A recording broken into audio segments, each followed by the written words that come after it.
In other words, there's something God wanted done that made you necessary. So you are not an experiment. You are an intentional baby.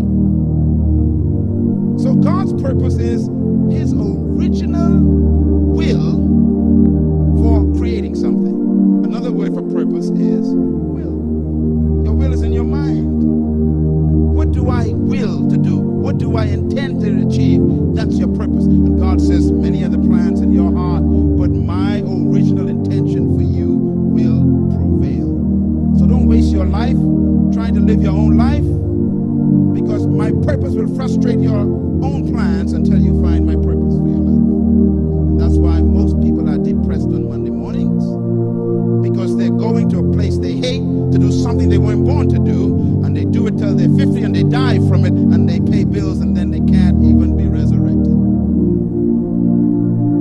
Purpose is the most important thing in the world, because it has to do with the will of the creator of something. So tonight I want to talk to you about the mind of God. What was in the mind of God before he created anything?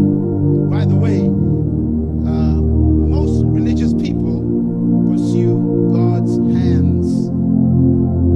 We love his miracles, his works, his mighty works.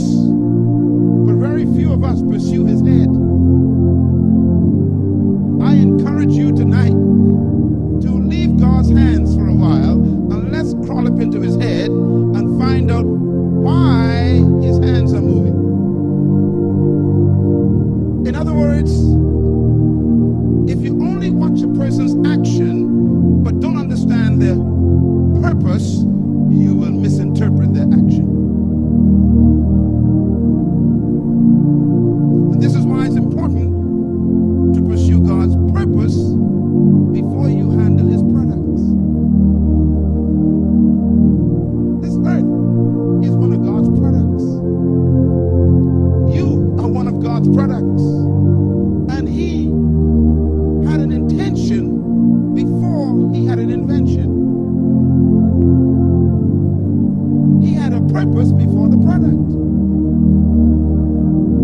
And all of us are searching for why we exist.